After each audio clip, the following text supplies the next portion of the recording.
So, yeah, as you just heard, I just want to carry it out a little bit longer. I don't want to show anything. If you guys want to visit Northern Perspective on YouTube, it'll have the full investigation or podcasts or video there.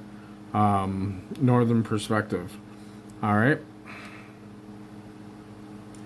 Large private sector firms, including J.D. Irving Limited, Acadian Timber, GP Inc., and H.J. Crabb & Sons Limited, led the appeal after being put on notice that the nation may want privately owned industrial lands returned.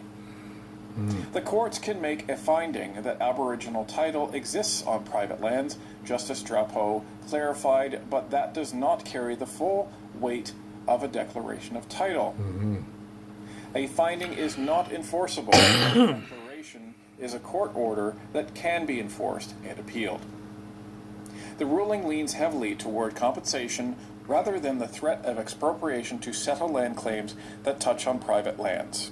Okay, folks, so this is the first part of the article, and what it's essentially saying is that this claim by these First Nations groups is not going to happen.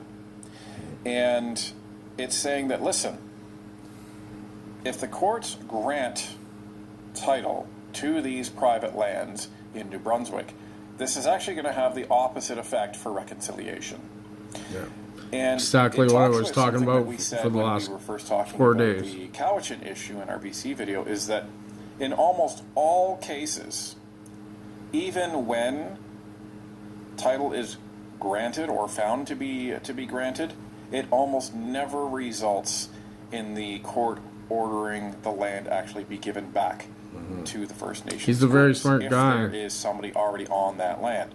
What I imagine he usually does ends up research happening in almost all beforehand. cases is that the Crown, not the private property owners, but the Crown is forced to essentially pay compensation or buy that land from the First Nations that are issuing the challenge. Yeah. What does that do? Well, that ensures that private property rights, remain certain, and it gives some sort of compensation to those groups. Quote, a judicial... So basically, you get it.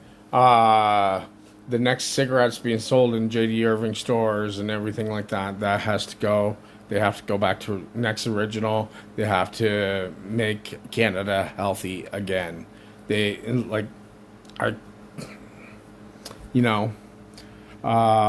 stay tuned. Check out what's coming up next.